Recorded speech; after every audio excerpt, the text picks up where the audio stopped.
Hello, my name's Harriott. I am the Chief Executive and founder of the Liminality Group. I am a systemic practitioner, an organisational consultant, a criminologist and sociologist, specialising in working with children within the secure estate or youth prisons and the community. Today I'm joined by Dr. Finn, who is a consultant clinical psychologist, and we aim to discuss the mental health conditions of children within communities and custodial settings. We hope you enjoy. Good afternoon. My name is Niamh Daru and I am the Chief Executive of Brilliant Parents. Welcome back to a series of Lunch and Learn webinars which began some 6 months ago, where we look at a variety of aspects regarding the emotional health of children and young people. Our aim as a charity is to support parents and carers to manage their children's emotional and behavioural needs in a positive manner so that healthy relationships can be secured within the family setting. Today's topic of mental health in children and young people came about as research has shown that there continues to be a decline in our children's mental health. In fact, a recent 2022 report entitled Our Good Childhood shows that today 5 children in a classroom of 30 are likely to have a mental health problem. Today, I'm sure our speakers are going to be discussing the contributory factors to this situation, and we hope that you find the information helpful when understanding not only your own children, but also those you come into contact with, perhaps on a professional setting. Today, we are blessed to have not one speaker, but 2. But before I introduce you, I'd like to just say, if you have any questions during the presentation, please do feel free to pop them in the Q&A at the bottom of your screen, because we'd like today to be as interactive as possible. And similarly, if you have any parent support needs yourself, please do pop your contact details in the chat at the bottom of the screen. So I'd like to now introduce Andrez Harriott and Dr. Finn. Andrez is the CEO and founder of the Liminality Group of companies. He's a trained criminologist and sociologist and organizational consultant, and is recognized for his work specifically with children in custody and those from marginalized communities. Dr. Finn is a consultant clinical psychologist, and she's worked in the NHS for over 20 years and is passionate about early intervention in mental health. So without further ado, I'd now like to ask Andrez to join us to begin the presentation. I do hope you enjoy it. And Andrez, over to you. Lovely. Thank you so much, Mead, and welcome to all 33 or 40 plus, whatever is participants joining, and people that will watch this afterwards. So just a brief introduction about who I am. I'm Andrez Harriott. I'm the Chief Executive and founder of the Liminality Group. We specialize in working within the secure state or custodial settings, as well as working with children in communities. Our primary task is to change the trajectory of children who are most at risk of being exploited or criminally exploited, whilst working with children in the secure state or in the criminal justice system to reduce and prevent further offending. I'll be talking today about some of our experiences of working with children surrounding mental health specifically, and just really trying to give parents an insight to some of the complex nature of things going on in local communities and in the adolescent experience, to try and help and empower you to spot things earlier, but also just to give you an understanding of some of the challenges that children go through in local communities, in school settings and custodial settings, etc., which disproportionately impact the mental health of some children, especially those of marginalized communities. So I'm going to share my screen now. And then after I've finished, I will introduce you to Dr. Finn. So here we go. So I'm Andrez Harriott, the Chief Executive of the Liminality Group, as I said before. I would like to start by drawing our attention to this data, which was released by the Children's Commissioner this year. And I'd like to draw your attention specifically to the year of 2019 to 20, where 539,000 children referred to children and young people's mental health services. Now, we can see there had been a fall during the pandemic, but the thing we should look at is between 2021 and 2022, as we came and we emerged out of the pandemic, there were 236,000 additional children referred to children and young people's mental health services. So that immediately gives us the frame and the context for the increasing mental health conditions appearing in children post-pandemic, and how services obviously will be stretched to manage and contain all of those children coming through. I'd like to speak about the school environment specifically, and I'd like to use a real child-centered approach and amplify the voices of the children that we work with, specifically in schools. Now, we're working with children generally who have been given multiple fixed-term exclusions, and they are maybe one step away from a permanent exclusion, or sometimes we're working with children in alternative provisions and pupil referral units who are being permanently excluded from mainstream school. One of the most common reasons that the children we work with have been excluded will be persistent and disruptive behaviour. But also some of the challenges these children experienced in school settings are interpersonal violence, so violence between their peers, violence from children from other schools, inappropriate behaviour between each other or witnessing inappropriate behaviour, sexualized behaviour. Social media has a significant impact, as we know, on mental health, but specifically the images, the distressing images that children see, videos that children see, that at times they are unable to come home and tell their parents that they've witnessed. But it has helped them, unfortunately, to cross a boundary, and sometimes it ruins the adolescence of the child, or innocence, should I say, of the child, when they are shown images or footage of things which impacts them emotionally and psychologically, and they are unable to speak to an adult about what they've seen or what one of their peers have shown them. Bullying absolutely is impacting children within school settings. Substance abuse is impacting children in school settings. Vape pens, cannabis, and other drugs. And some children report feeling victimized by adults, by teachers within their schools, and being unable to articulate that again to their parents, their carers, or any trusted adults within their network. All of the aforementioned have a devastating impact on the emotional and psychological welfare, or well-being, should we say, of the children that we work with in community and school settings. And this then comes out in their behavior, which is then linked to that persistent and disruptive behavior, which then links them to school exclusions. There's a link there. So I'm highlighting those challenges within the school environment because as parents, we want to be able to create spaces that are safe for our children to tell us anything that they need to. But also if a child tells you that they feel that they're being victimized by an adult, we need to believe them first and then interrogate that data afterwards and try and work out what's going on.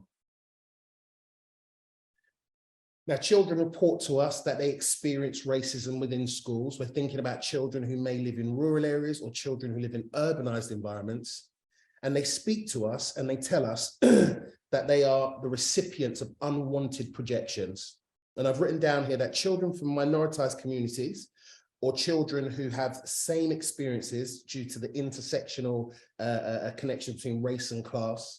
Some of those children can be the recipients of projections from adults within school settings, which unfairly characterize them and their behavior using a particular lens.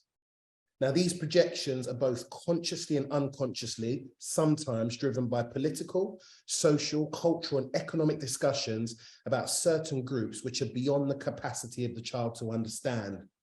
So what I'm specifically talking to there is what is located within the child, what's projected into the child about how some types of communities are perceived to behave, or how some communities are perceived to respond to education or behave within educational establishments.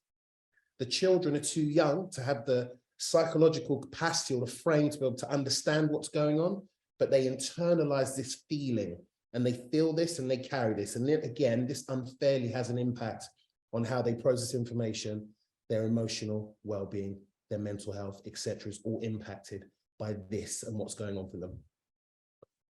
The visions or visualization of Black children and children from minoritized communities through film, television, media suggests that some groups are somehow predisposed to criminality or antisocial behavior. The social projections are psychologically damaging, and they begin for those children at a very, very young age. Those children internalize how they are perceived by the system, how they are perceived by local communities.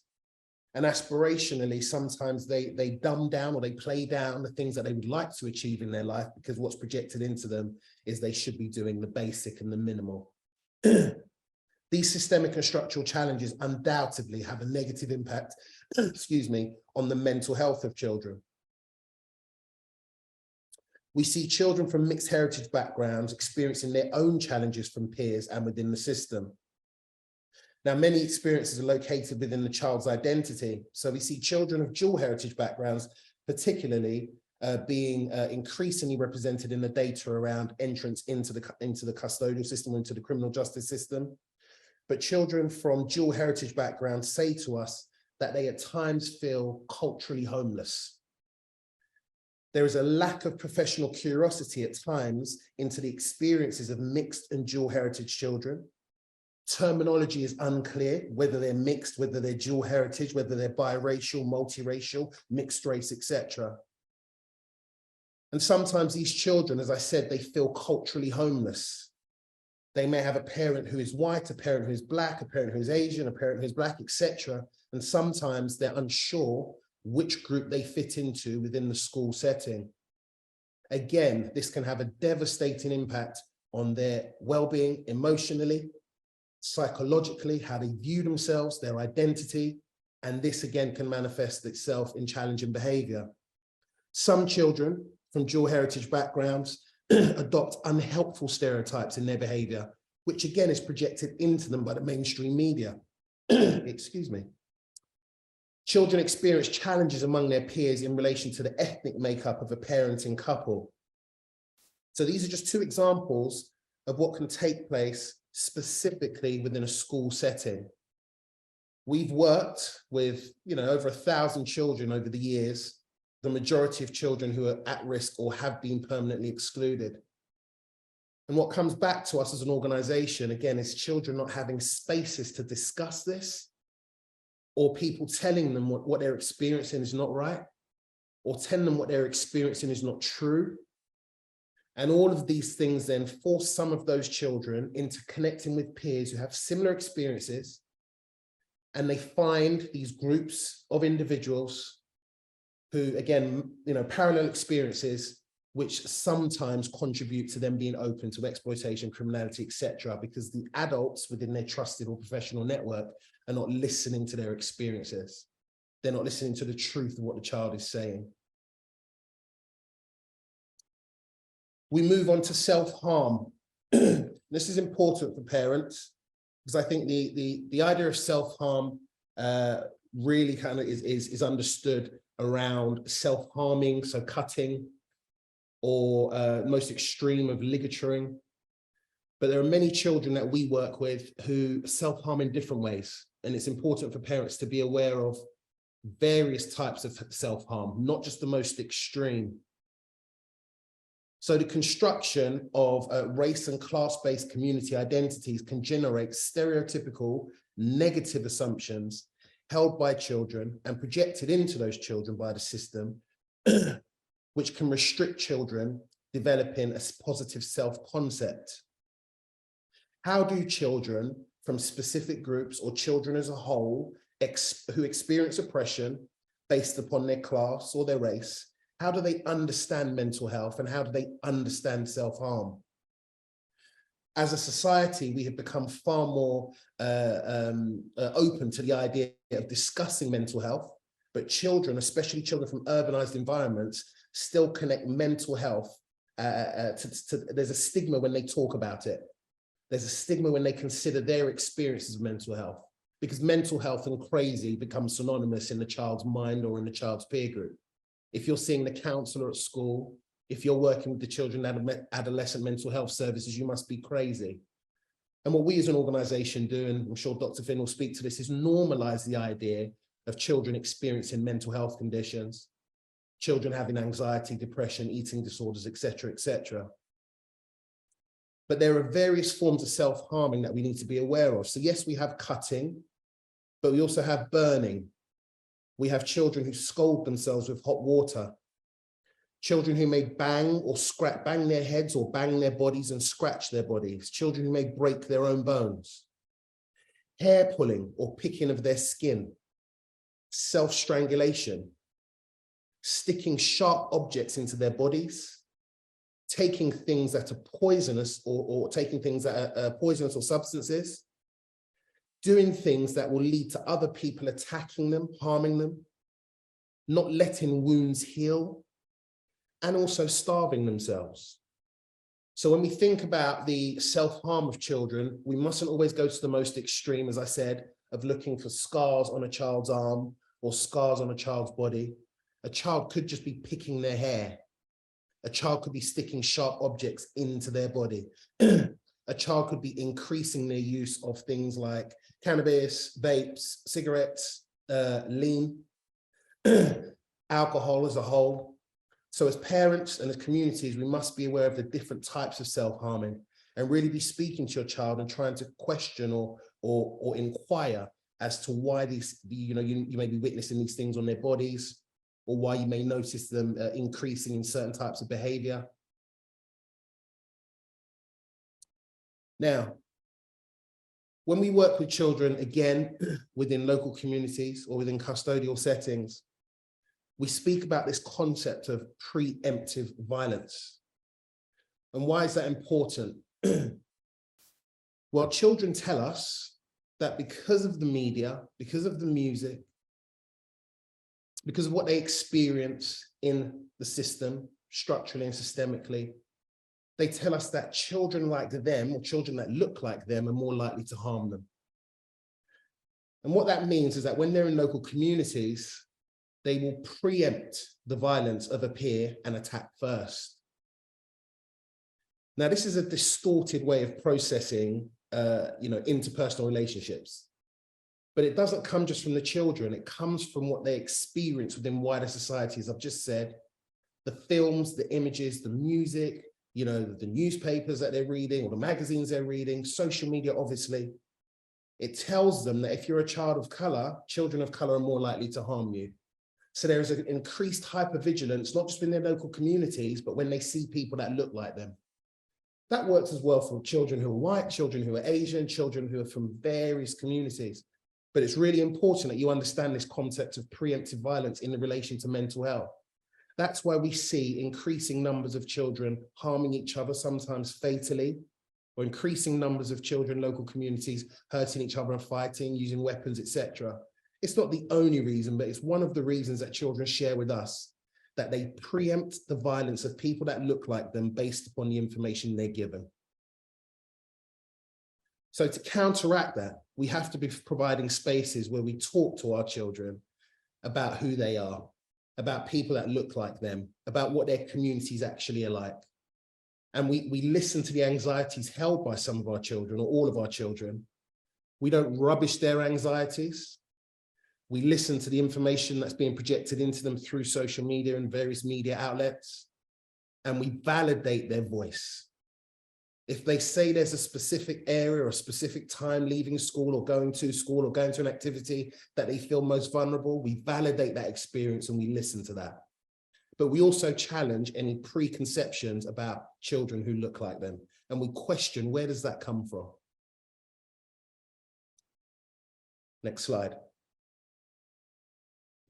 So we work with many children from various sectors of society. A lot of our work is with children from socially disorganized communities. And one of the things that we do every year is we take a group of children away on a residential break. Now, we do that because we recognize the importance of providing a counter narrative or a counter experience to what it's like to live within an urbanized environment. Many children are navigating risks every day they leave their homes.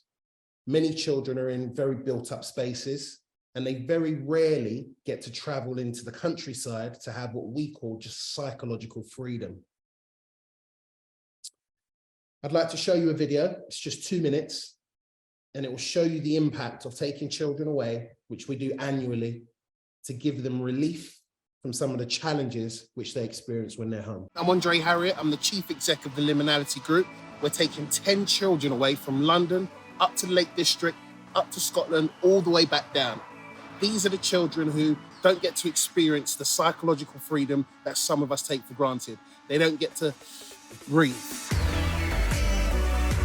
He went past his comfort zone, man. He went to a different level. Speechless. You're speechless. Yeah. I climbed to the top, and it's something that I haven't done before. There was a rush of emotions and thrill. I was very happy about it. We're out for about 3 or 4 hours on this lake. 3 or 4 hours? I think, yeah, 3 or 4 hours. You don't know that. I think it really tested our teamwork skills. I see it. Canoeing was so fun that I would have never experienced that, so I was so happy. It's that fresh air to deal with that's so amazing for me. Stuff that's been happening with the fatalities of children, we've been able to have discussions about it. Never think that this trip is just them having a bit of fun. It's significantly important to get children away from their areas, and that's what we're doing. 3, 2, 1. Down! Yes. Oh. There are no limits, but I know this limit. Nah, sir. Your comfort zone. It's been very enlightening to see them open their eyes to a new way of life, and they've seen a diverse way of developing streams of incomes and businesses. And we've done some activities based around team building and learning about how to work together, overcoming obstacles, overcoming fears. This whole experience has been amazing. Yeah, I'm quite happy. I came out being away from danger and that, enjoying myself, doing fun activities. It actually made me get away from the social media. It made me interact with many of my friends. I don't really get to do it on a daily basis, and as I finish year 11, I don't think I'll really see them like that anymore. So it's been a really good experience.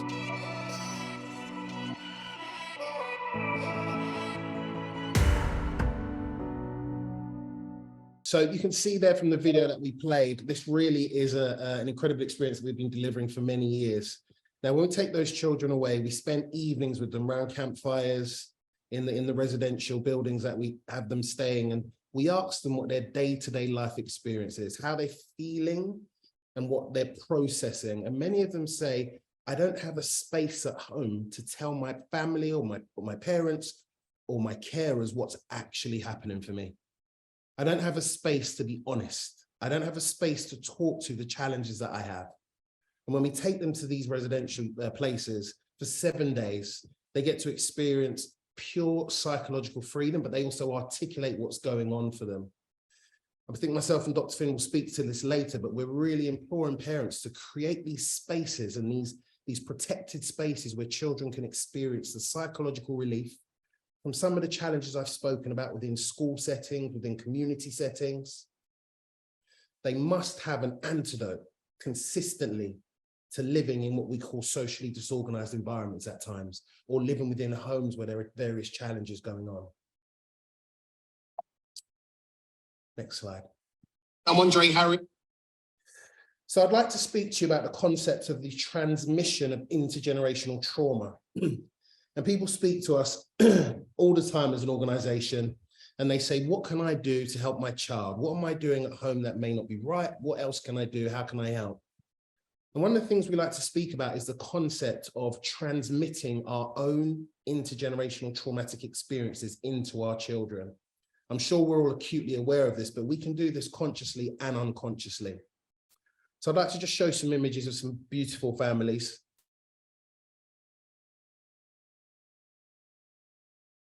And I'd like to end here with this young girl with the word shh across her finger.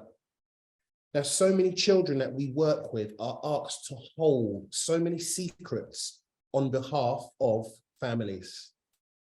So many children that we work with are unaware sometimes of the migration routes that their families may have taken into the United Kingdom, or things which may be going on within their families and may have happened intergenerationally. They may not know, but they feel these things within them.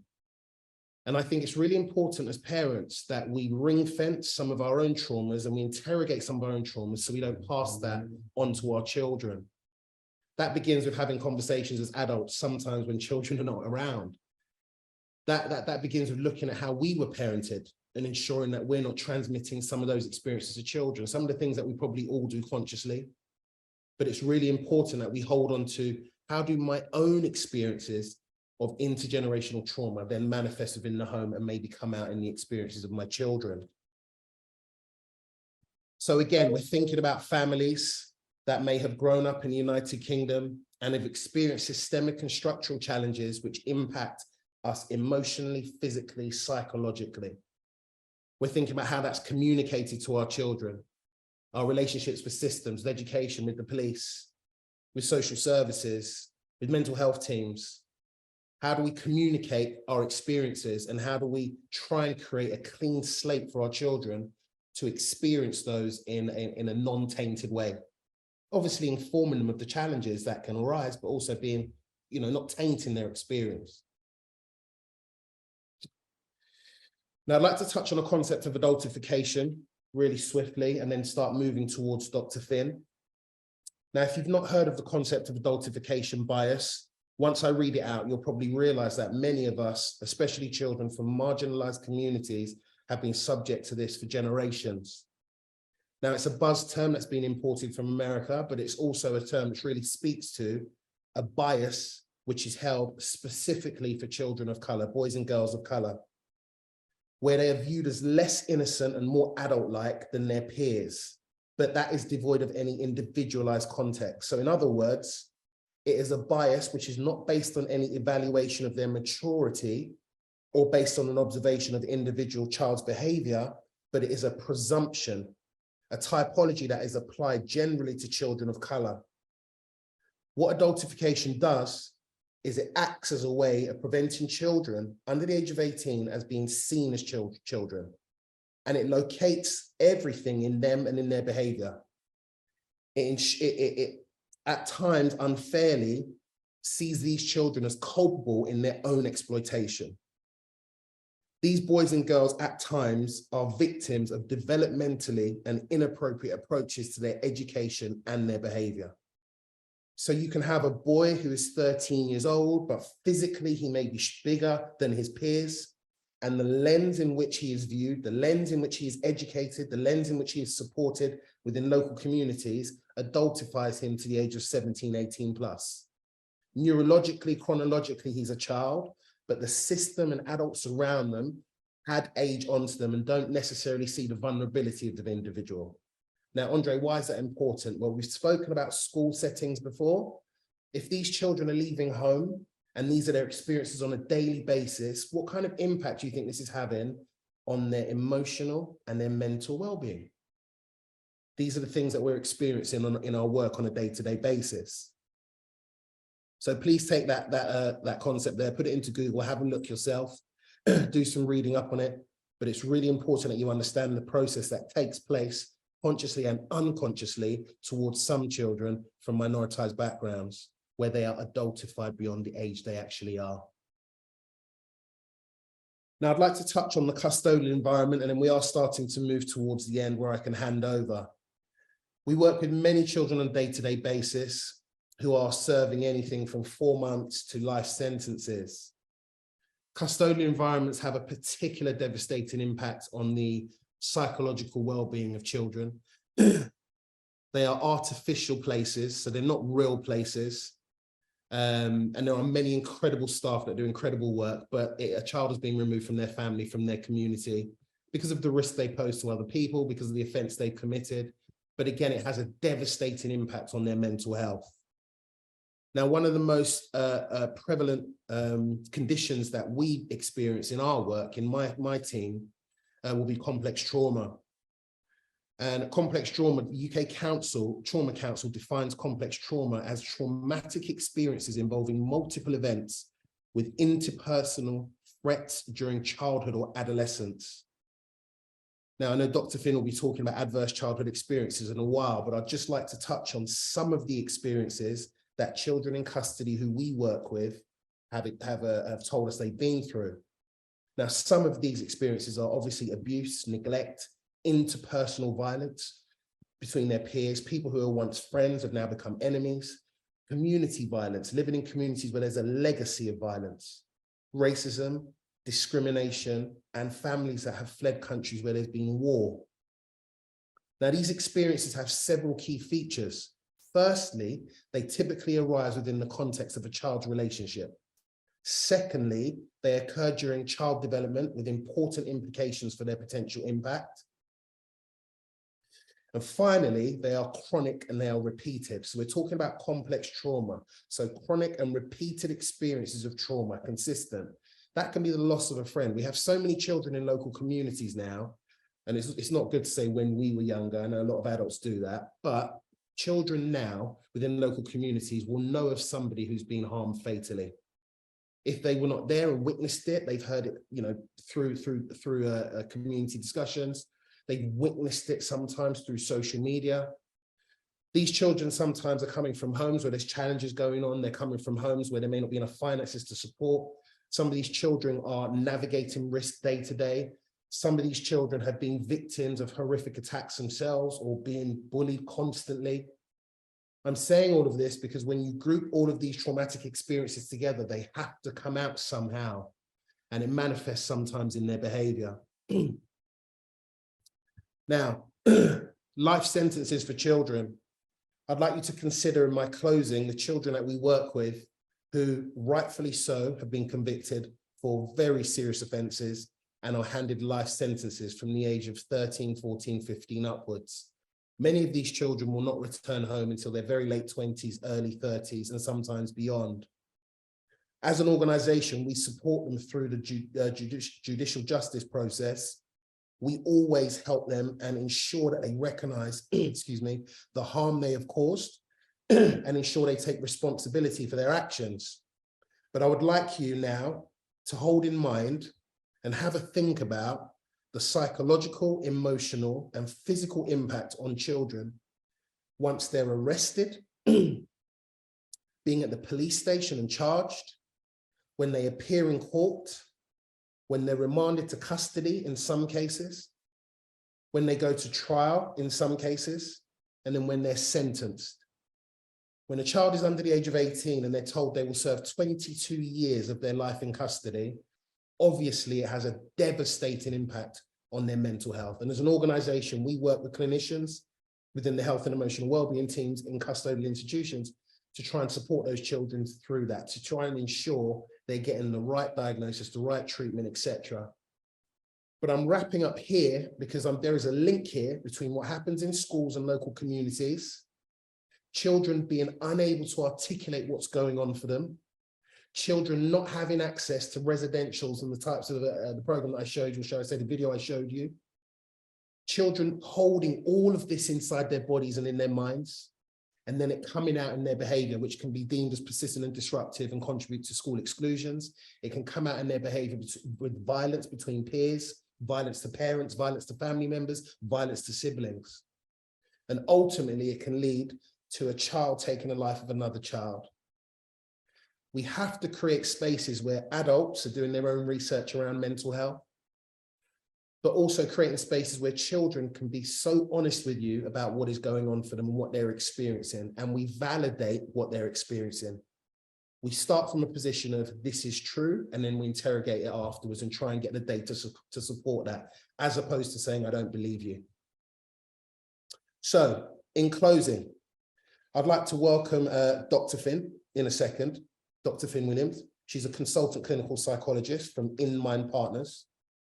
And Dr. Finn will take you further into the discussion around mental health and adverse childhood experiences.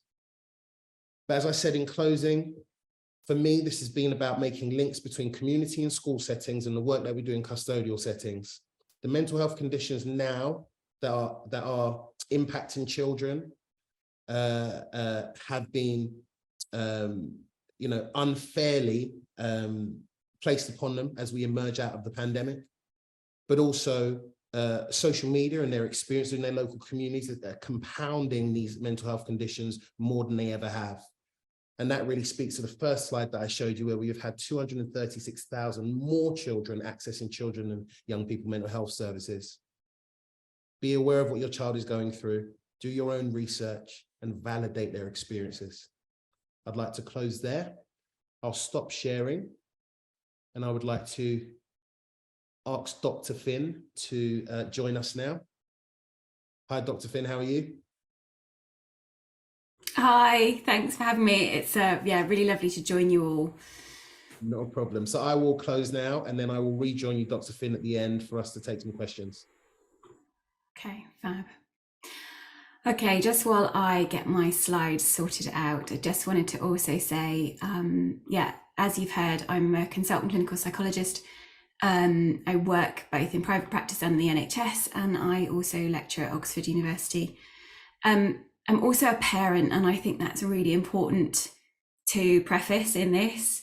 I've got 3 children, 2 of whom are grown now, but I was pregnant with my first child at 19, so I really have appreciated and have lived through the kind of societal stigma that places itself on parents and the expectations on parents. So let's see. Okay.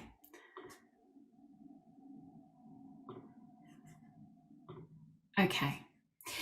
So I really wanted to give us an opportunity to revisit that this is not, this is a broad spectrum. Mental health evolves as a result of not only the kind of biological and neurodevelopmental opportunities, our psychological, our inner workings, our inner emotional well-being, and also, as Andrez spoken to really brilliantly, these kind of broader societal impacts that have and shape us along the way. Okay. And I wanted to kick off with this because I think societally we are bombarded as parents with so much information about the challenges and the onus and the responsibility of us all as parents. And I think these kind of compassionate sentences are really important to support actually ourselves as parents as well. Okay. It's really important that every single parent I've ever met or worked with is only trying to do the best they can with the resources they have available. The experiences that we have as children and adolescents shape the lens through which we see the world, but they're not the only determinants of distress, and neither are they the only determinants of success. And there's also the opportunity to choose how we learn from, use, and harness our pain, as well as the joy. And it's as much a part of our strength as it is our challenge. What we know from the research is how we story our lives has an impact on how we navigate challenge. Okay. Now, I wanted to start with this particular video. This is not my video. This comes from the Centre for Community Child Health, but I think what it constructs is a really wonderful way of helping people understand the impact of early experiences on a developing brain and what that means for that child.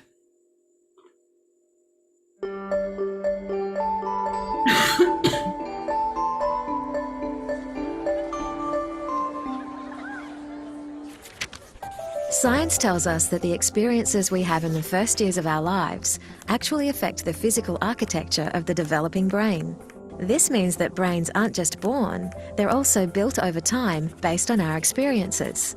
Just as a house needs a sturdy foundation to support the walls and roof, a brain needs a good base to support all future development. Positive interactions between young children and their caregivers literally build the architecture of the developing brain. Building a sturdy foundation in the earliest years provides a good base for a lifetime of good mental function and better overall health. So just how is a solid brain foundation built and maintained in a developing child? One way is through what brain experts call serve and return interactions. Imagine a tennis match between a caregiver and a child, but instead of hitting a ball back and forth across a net, various forms of communication pass between the two, from eye contact to touch, from singing to simple games like peekaboo. These interactions, repeated throughout a young person's developing years, are the bricks that build a healthy foundation for all future development.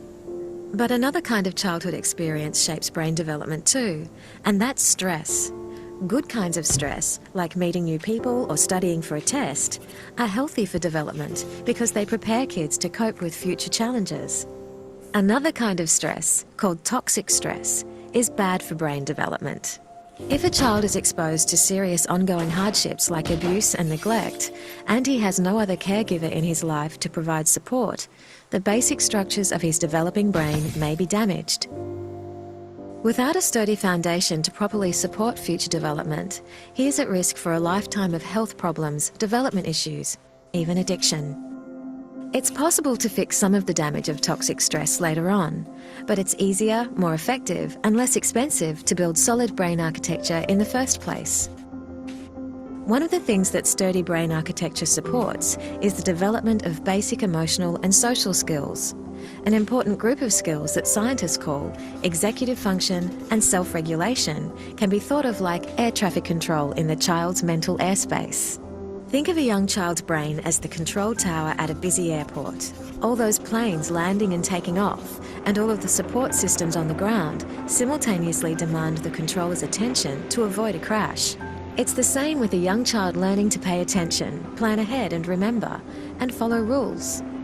Like all of us, Kids have to react to things happening in the world around them while also dealing with worries, temptations, and obligations on their minds. As these demands for attention pile up, air traffic control helps a child regulate the flow of information, prioritise tasks, and above all, find ways to manage stress and avoid mental collisions along the way. Having this ability is a necessity for positive and level mental health. Developing effective air traffic control, overcoming toxic stress, and building solid brain architecture are things kids can't do on their own. And since strong societies are made up of healthy, contributing individuals, it's up to us as a community to make sure all young people have the kinds of nurturing experiences they need for positive development. To build better futures, we need to build better brains.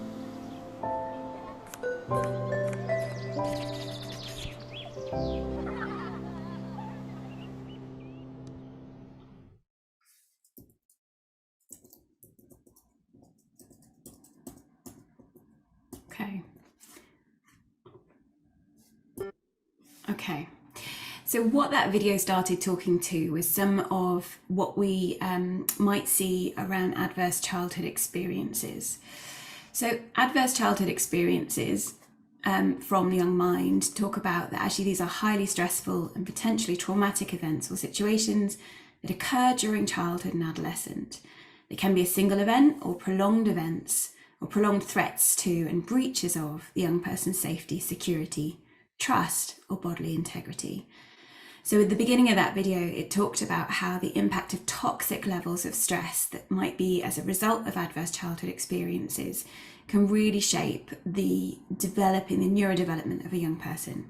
So whether we're talking about abuse, living with parental addiction, being exposed to domestic violence, living with a parent who has severe mental illness, or someone who's gone to prison, or losing a parent, and I mean completely losing a parent through divorce, death, or separation.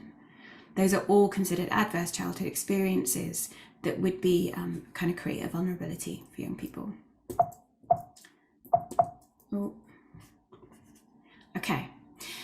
Now, those experiences can have an impact on attachment, and attachment is the word that we use in psychology to describe the quality of the relationship between parent and infant, and it evolves even before birth. But it's really important in the quality of this attachment to caregiver, how it determines how safe a child feels in the world, and therefore how able they are to experience distress.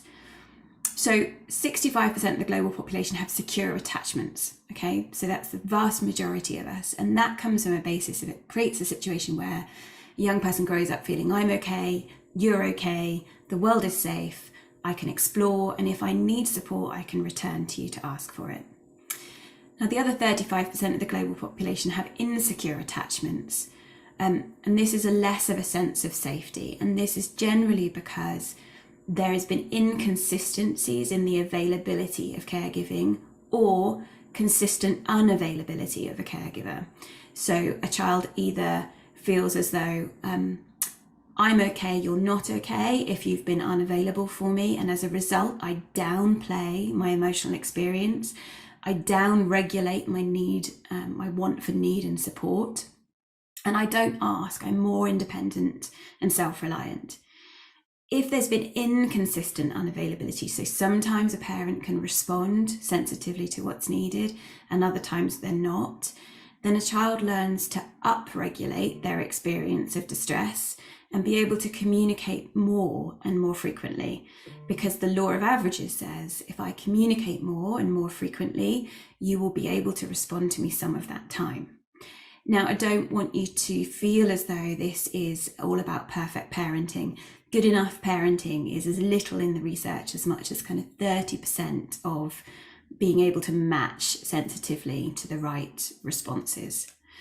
Now, although those are insecure, they're adaptive, i.e. the child has found a strategy in which to communicate their needs, right?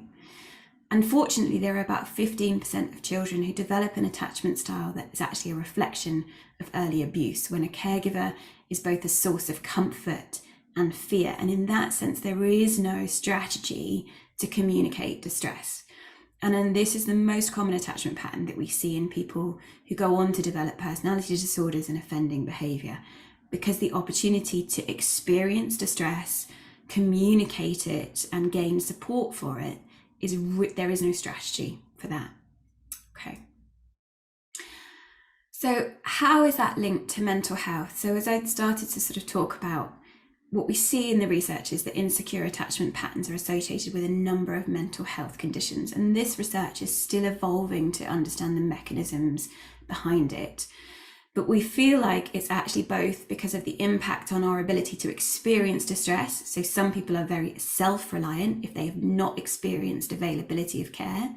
So they over-rely on themselves, they downplay the emotional response, and they downplay that need and ask for support. On the other hand, some central nervous systems have adapted to being able to experience heightened distress and heightened communication for support, but sometimes that's actually really difficult when somebody has a heightened request for support for other people to be able to hear and respond to.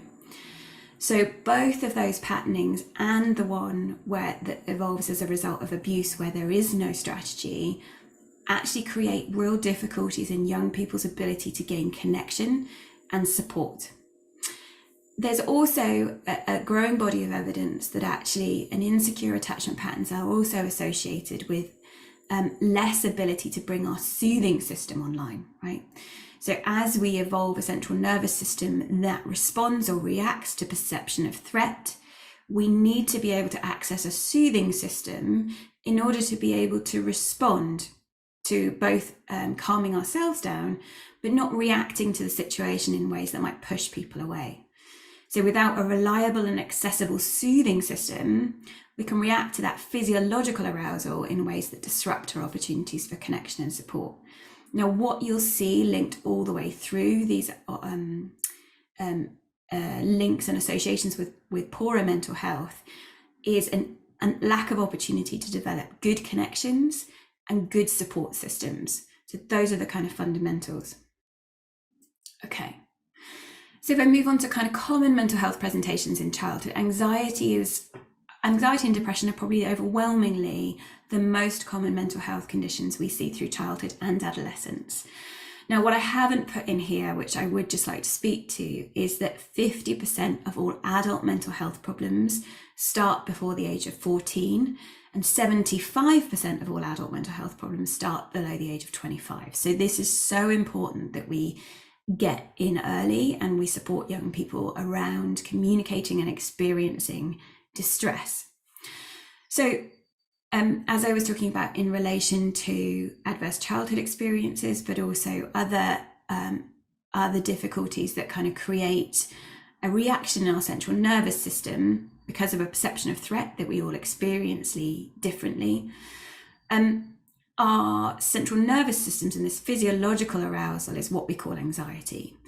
And the most common response to anxiety for any young person or adult is that they avoid situations or people that trigger the anxiety. And the challenge with that is that we cut off an opportunity to learn that what we anticipate might happen doesn't actually happen. So the worst doesn't happen. So we almost exit an opportunity for our brains to learn that the world is safe and actually we can experience things that are challenging.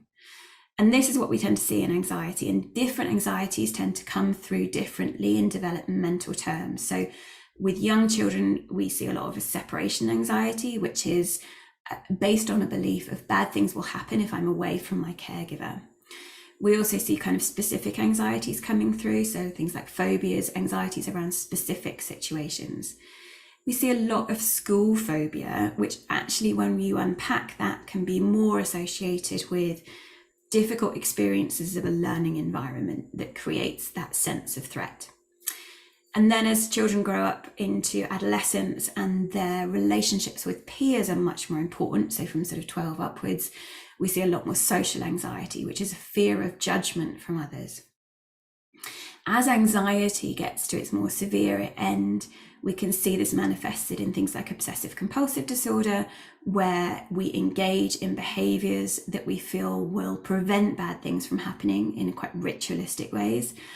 And beyond that, as we grow into adulthood, psychosis, where again, we isolate ourselves due to anxiety that we experience from our what psychologists call delusions or hallucinations about the world. But underlying all of this sense of anxiety is a sense of uncertainty and a lack of safety in uncertainty.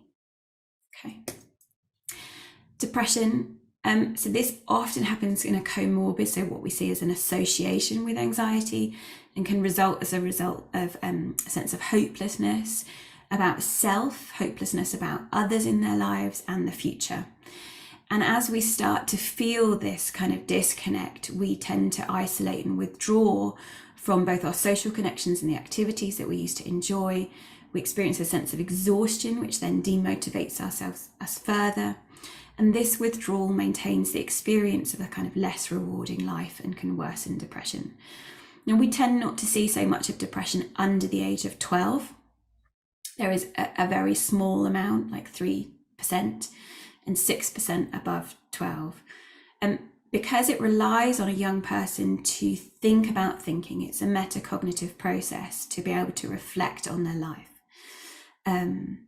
But it does come in, and it certainly comes in increasingly as children get older into adolescence, depending on their life experiences. And this other really common aspect that we see in young people is the behavioural expression of emotion. And this is misinterpreted, and it goes back to when we think about adverse child experiences on child development. They also have a biological impact on how the nervous system responds to stress. So not all of our nervous systems are created equal. Our axis through which we perceive threat and how that is communicated through our bodies is different depending for each of us. But if a young person has experienced adverse childhood experiences, their central nervous systems may be more easily aroused and maybe more working on a more heightened level in a general. And when you take that into a neurotypical expectation in an educational setting for children to sit, listen, attend, and learn, it can be a real mismatch for brains that are always on high alert.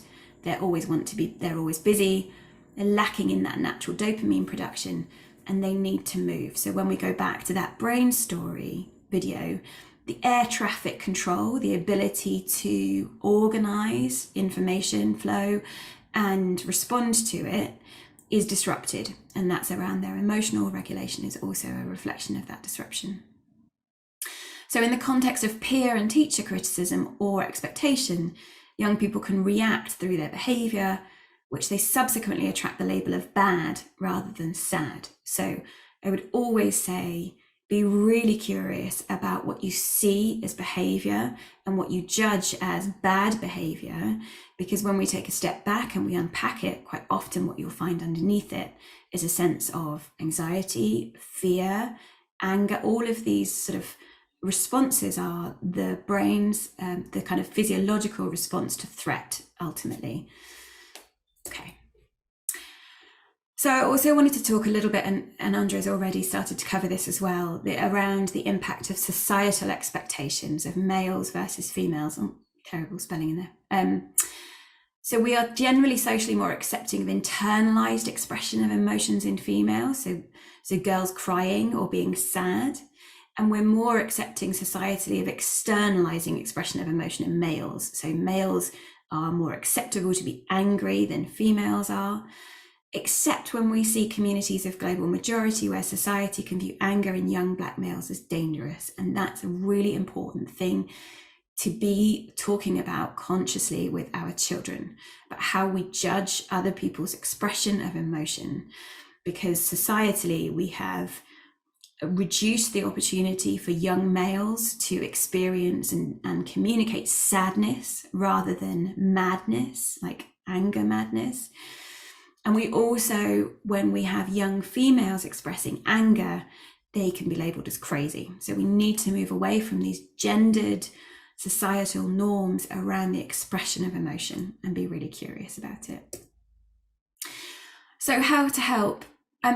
A bit of, I think for me, in a short presentation with you, rather than going into the nuances and all the details that will be very specific for your family unit, the most important thing is to be able to go back to the basics, to provide opportunities together, to create safe spaces for emotions to be talked about and felt and communicated. Sometimes this is as basic as kind of being able to share meals together, both in your immediate family, but also in your broader community, that gives space to the conversation around how are you doing, and really kind of giving space to that. The other thing I think is so important for us as parents is that you also create opportunities for you to be as well resourced as parents as possible.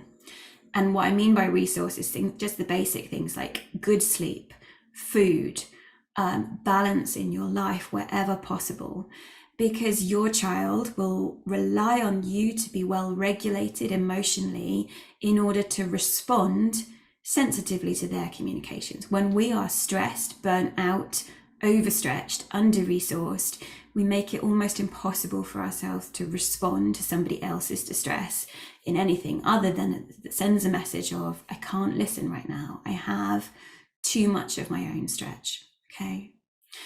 Try and keep adult problems within the adults. For many of us as parents, sometimes our relationships with our children, if we don't have good support from our community or from a present partner or from another adult that is caring in a caring relationship, we can sometimes trip into talking to our children about the things that are worrying us. It's really important that we use other spaces to find adult support for our adult problems. And I would always say, model the behaviour you want to see. We can't chastise a child for their anger if we use anger ourselves, okay? So all the time, try and find that opportunity for you to be what you want to see ultimately. And then lastly, I would just say, always try and take a step back from a situation before we react because of our own arousal and what it brings up or triggers for us. Try and breathe, take a step back and ask yourself the question of, what's this behaviour communicating and what might my child need from me? It's generally always inclusion rather than exclusion, even if your child is being overtly rejecting towards you. Okay, so that is my last slide, and I hope that that's not too much of a whistle-stop tour. I'm really happy to take questions towards the end. That was absolutely wonderful. Thank you both, Andre and Dr. Finn. There's so many nuggets there, so many things that I wrote down. I think one of the key things that stood out for me was, Andre, you talked about the intergenerational trauma, and as parents needing to ring fence our own traumas. And I think so often, you know, we have families, we have children, and we don't think about our own stuff that we have going on. And sometimes subconsciously, in the way that we engage with our children, it comes out. So I think that was really important, that as parents, we can take the time to self-reflect and self-interrogate and ask ourselves, is any of my own stuff rubbing off on the way that I'm parenting? So I thought that was really interesting. Thank you. And Dr. Finn, you talked about 15% of children develop, have a sense of that sort of comfort and fear in terms of how we parent. And again, if we were parented in a way where actually we were quite fearful of our parents, we may think that actually that is the way to go. And that sort of balance of the comfort and fear, not really knowing the effect that is having on our children, which is a very easy mistake to make, I think. But that could actually impact our children in some sort of personality disorder. I don't think parents actually realize the influence and the impact that we can have on our children in that way. So there was so much there, and also that labeling of our children being bad or sad. Again, looking at the behavior in front of us and just reacting to what we see instead of looking behind the behavior. So again, so many nuggets there that I can't thank you enough. So I'm not going to take any more time, but I would like to ask Sarah to come in now to take us through some of the questions that we've had. So Sarah, would you like to? Hi, good afternoon, everyone. And just, to echo that, thank you so much. I really learned a lot. That was really, really great and informative. And we've got some questions that have come through, some really good questions. So We'll start here. My son is 17 years old. He was involved in county lines at 14, and following years of trauma, he's now self-medicating with Xanax. We just had confirmation by local services he has a physical addiction. He has lost hope of fitting back into society, but is being open with me about his experiences. I welcome any advice or guidance you may have on how I can support him. I'm not sure who wants to answer that, but I'll put that over to you. I'll lead on that. Thank you, Sarah. So you've started in the right way, that you've created a space where you can be open and honest with you about some of his experiences. There will be things that he is absolutely repressed because they're just too difficult to deal with. Sometimes we don't interrogate enough the experiences of children who are victims of adults who exploit them criminally.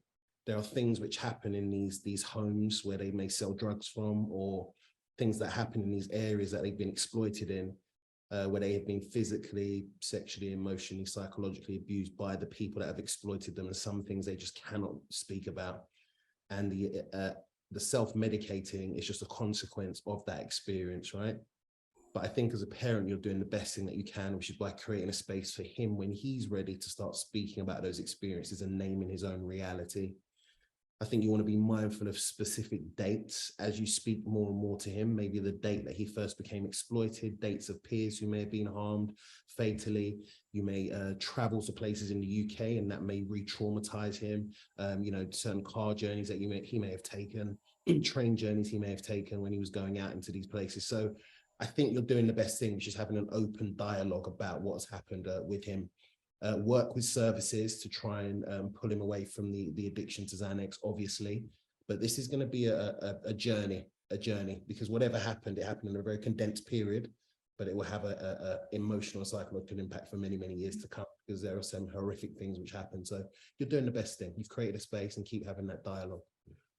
I would just absolutely echo that as well, because addictions are a reflection of an escape from pain. The reason why people come into addiction is an escape from pain. And the fact that they are talking to you about their experiences is such a positive thing, because when you go back to actually that opportunity to develop relationships, to communicate distress, to garner connection and support, your relationship is offering that. So that in itself, sometimes we feel like, oh, we've got to be doing something, but actually that experience of a positive, safe, secure, sensitive relationship is so important.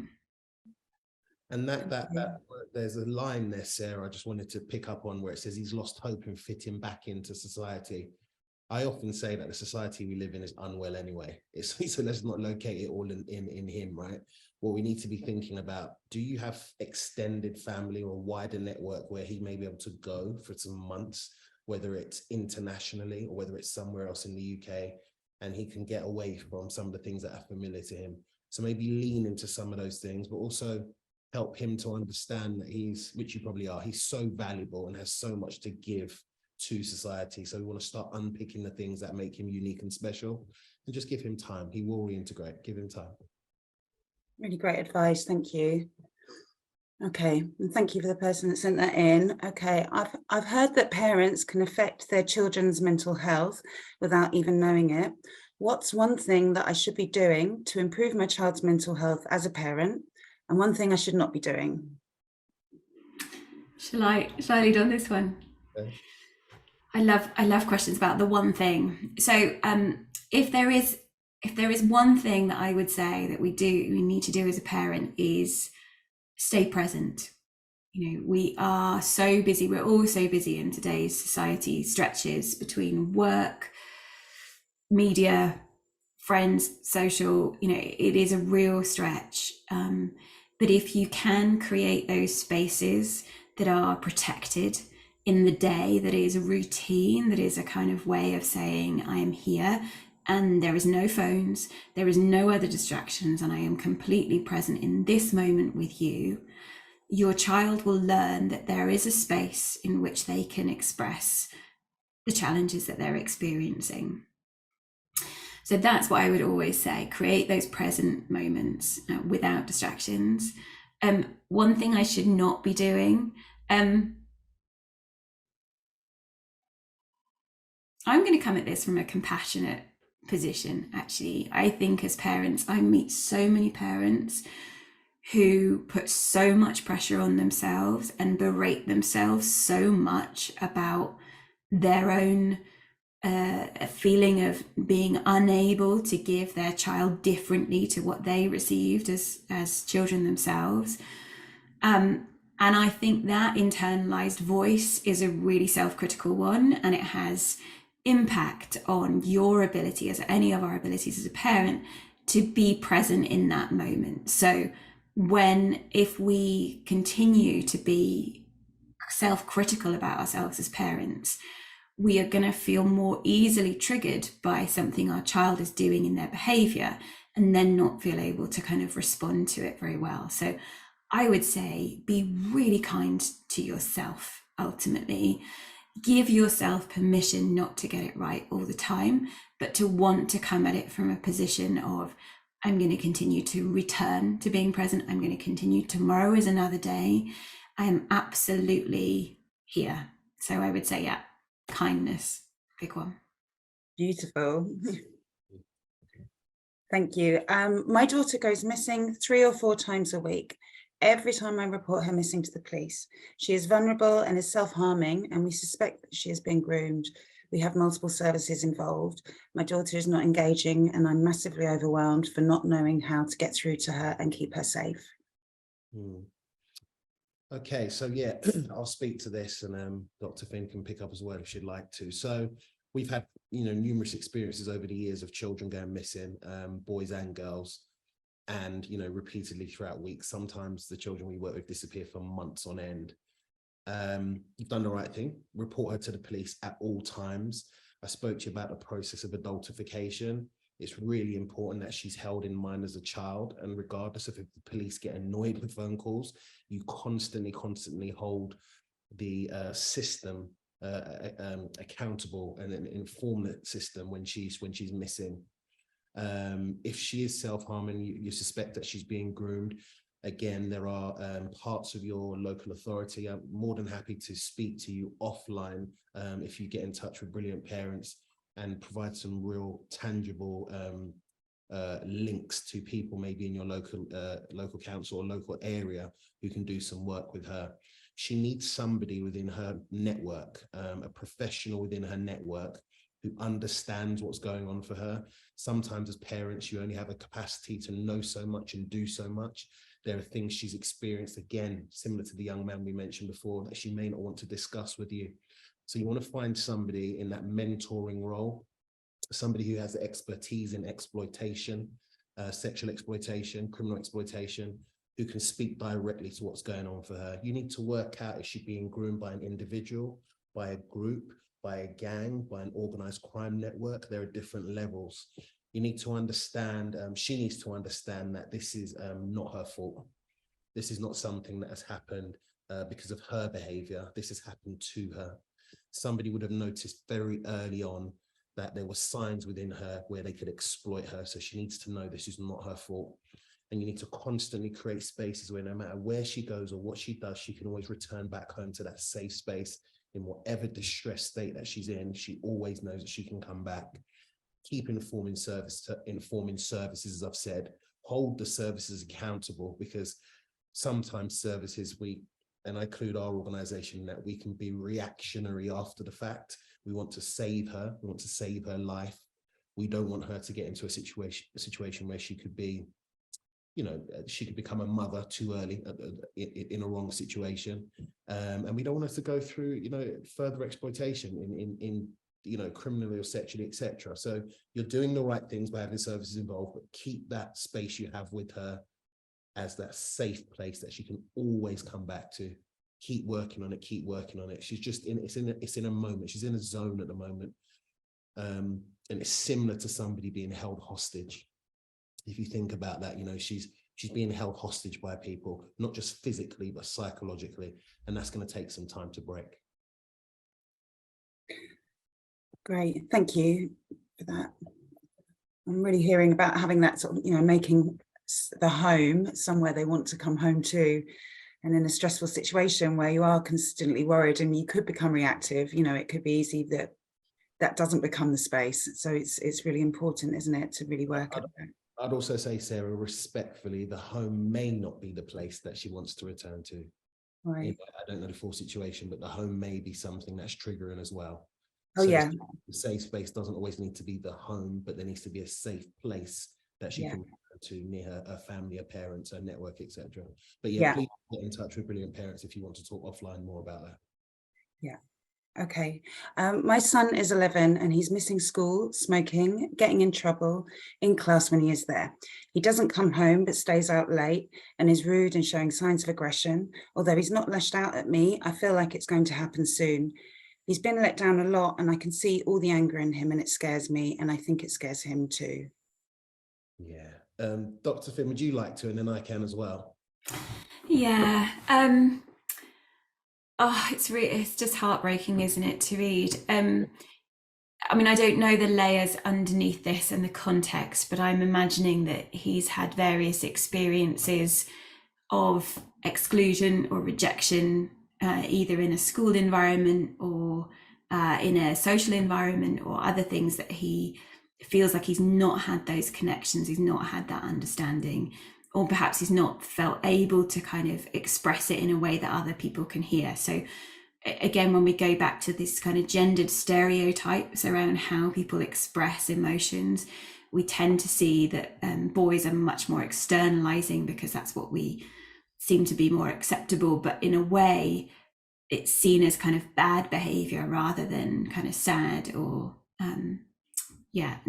underlying need. And it's interesting because anger is something that pushes people away, and it's sort of clearly also having an impact on mum. And unfortunately for the person who is angry, having that experience of that being destructive is also scary for them. It's very unsettling for them in return as well. I mean, I wonder whether there's an opportunity to talk about whether the anger is actually what they experience in the moment, but that underneath that, there are other things going on for them. So to start to open up a conversation about, I wonder whether you've experienced some really difficult things socially and at school and other things that have been happening. And I wonder whether we can, rather than react out of anger, we can start to talk about what those things are and what you need. What would you say, Andrez? Yeah, I'd like to just add to that. I'm just writing down here. So one of the things we do as an organization is work with specific year groups in school, and your son would be one of the ones we probably would have worked with. So year 6 is a defining moment in the educational journey for children. They are the eldest in primary school. They have a 6-week summer holiday and they return to be the youngest in secondary school, which is around year 7. We then work with children in year 9 and 10, because these are the stages where they're working out whether they're going to have an academic pro-social future or they're going to move into their pro-offending identity. Your son, it sounds like, is just at the boundary of moving into his masculine identity, and he's taking the projections from everybody around him, as well as what he sees online, as well as what he's digesting, and he's trying to build his own idea of who he should be as a young man. You've got to provide consistent counter-narrative messages to what it is to be a young male, and also have conversations. What do you think it is to be a young male? Does it mean you have multiple partners in terms of females, or multiple partners, whatever gender it is? Does it mean that you smoke? Does it mean that you fight? Does it mean that you need to be aggressive? Where are these messages coming from? And then we need to show other examples of boys and men that look like him that have gone on to do great things. So, this is a period, if you have a male child, I'm probably speaking to some of your experiences, and the same for girls. It's a period where he is testing out what it is to be a man, and he's moving into his young masculine identity, and he's just taking on the stereotypical ideas from his peers, which are obviously not helpful at the moment. You've got to provide the counter narrative to him, and also the idea that he's being let down. It'd be interesting to know if he's being let down by men in his life, and if he has been let down by men in his life, then we all know this, he's going to be seeking validation, comfort, safety from other men, and we're just trying to make sure those are not distorted individuals who distort that experience of masculinity. It's part of his growth, but you want to hold him through. Great, thank you both. Okay, would you say that youth centres have a part to play in supporting the young people through the many challenges they may be facing within their communities? Absolutely. I think we all know the answer to that. And we're not going to lambast the government for pulling money out of, local areas and youth centres, etc. Yes, the youth centres in the 80s and the 90s that we may have grown up in were really safe places. They were places for the entire summer holidays where parents could leave their children supervised and not really pay too much money. Now children are having to find other ways to keep themselves occupied. Some parents who work multiple jobs cannot supervise their children, so their children are, doing things in local communities. Youth centres now are not as safe as they were historically. All right, they can be challenging spots for children because they may have problems with know where they are. But some of the youth centres that we work with, so I consult to a youth centre, to their CEO and their all of their youth workers, just to provide a psychologically safe space for them to process what's going on for them. Their youth centre is incredible, and it's at the heart of the community, not just for the kids, but for the parents. So in kind of just wrapping that up, I would say that youth centres have a massive part to play, just like the residential video I showed you from our organisation. Money has been sucked out of it, but sometimes they're not as safe as everybody thinks for the children. Okay, thank you.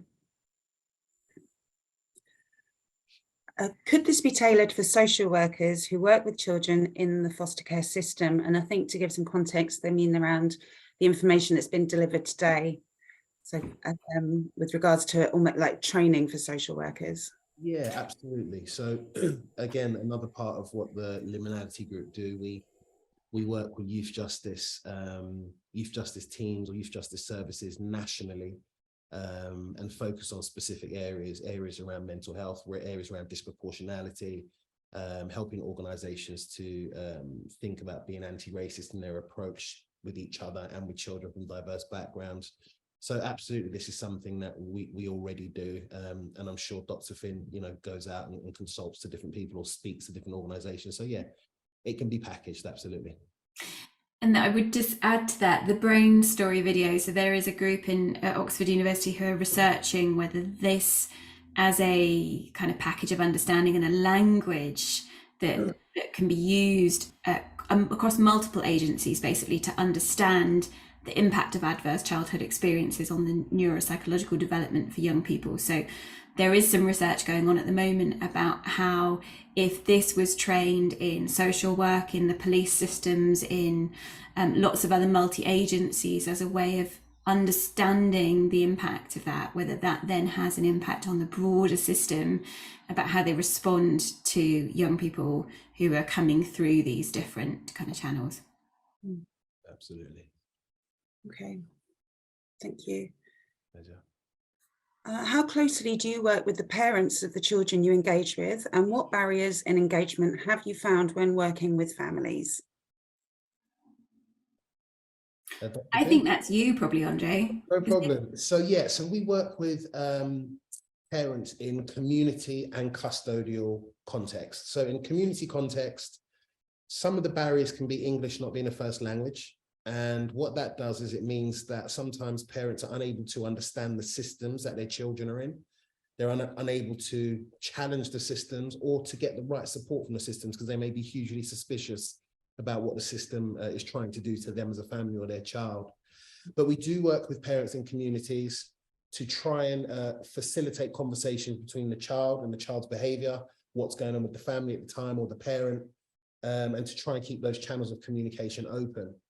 And also work with key stakeholders, so the school, children's social care, it may be the youth offending service or the youth justice service, everybody around the child, and we create that space where we keep the communication going. Now, in a custodial setting, we do similar work. We work with family therapists, clinical psychologists, psychiatrists, prison officers, etc. The context is different because the children that we work with have committed some offences or some really heinous offences, and there's a lot of shame and guilt held by the parents. And they have to process some of that and really interrogate their parenting to understand, was this at the hands of my parenting or did my child just go out and commit this act? And often on the day, it is completely down to the child's behavior, but there are things that have happened, adverse childhood experiences or things that have happened within the child's early developmental years that have contributed to their behavior. So in response to your question, yes, we do work with parents. The barriers to engagement can be guilt, can be shame, can be English not being the first language, can be their own experiences of trauma, intergenerational transmission of trauma. Some parents are involved in criminality. Some parents welcome criminality because it enables them to have resources to pay bills, etc. And those can be some of the barriers. But I find that myself and my team, we are people of integrity. We don't judge, and we create a space where families can talk to us and we can help them get to that place they need to be. Just as an add, Sarah, if that is and in any relation also to psychology, yeah, we always work alongside parents. There is a level, you know, if it is a younger child we're working with, it's often through parents as sort of almost co-therapists. And as that child becomes older into adolescence, we always have them as informed supporters until such an age whereby that young person, sort of from 13 plus and 16 plus, can make decisions about how much of the work that they're doing is helpful to share with the parent. So sometimes it's about kind of having that conversation with the young person and saying, of the work that we're doing, what would be really helpful for mum and dad to know so that they can support you at home with it. So we layer up in relation to that child's development and actually, you know, what's the most helpful kind of way of working alongside. I'd say the barriers to engagement are exactly the same as Andre. Sometimes parents will bring a child feeling as though the child is the named difficulty. And then we have to have careful and conscious and compassionate conversations around that child's part of a system and their behavior doesn't exist in isolation. Absolutely. That's hard to grapple with, but yeah, it's a great point, Dr. Finn, great point. Brilliant, thank you both. I think we're going to go to the poll now. We have got a couple of questions still in the Q&A, and I'm not sure we're going to have time to answer them today, in which case we will do a follow-up video where we're able to respond. Dr. Finn and Andre very kindly said they'll assist with that. So you should all see the poll up now. It would be fantastic if you could all take part in that and just complete a couple of questions for us, please. I'm really happy that's answered. There's still a few coming in. But I mean, I can see that overall really, really positive feedback, and I'm glad so many of you have got something out today. Great to see plenty of Hillingdon parents and employees attending, and we do really want, one thing that is showing up is that we want to be encouraging more male attendance and definitely getting more dads along. This will be recorded and it will be sent out. I'm going to hand over to Meave, who's going to come in and conclude. Thanks, everybody. Goodbye. Thank you, Sarah. Well, I think today's webinar was just absolutely amazing. So many nuggets, so many learns, and I hope that you enjoyed it as much as Sarah and I. If you are a parent and you would like support from Brilliant Parents, then please do get in touch with us. We have a number of parent support programs available to you, particularly if you live in the borough of Hillingdon. Firstly, the Triple P courses, which is an evidence-based parent support program, which stands for Positive Parenting Program. Our summer schedule starts around May the 9th. So if you have a child between the ages of 5 and 11, or a teenager between 12 and 16, or in fact, if you have a child who has additional needs, we do have a number of courses starting up over the next few weeks, so please do get in touch. Similarly, if you are a parent or carer and you feel your child may be at risk of exploitation, we have a separate program for you. And again, please do get in contact with us. And finally, if you are going through a separation or a divorce and you would like some support in perhaps co-parenting more effectively, then again, we have a program where we can support you. Finally, it just leaves me to thank Andre and Dr. Finn for their presentation today. It was absolutely amazing. And also, obviously, the London Borough of Hillingdon, we'd like to thank you for your support. And of course, you, the viewers, for taking your time out today. So that just leaves me to say, we hope to see you again soon. We will be delivering more of these kinds of webinars. So please do stay in touch. And once again, thank you all. Thank you.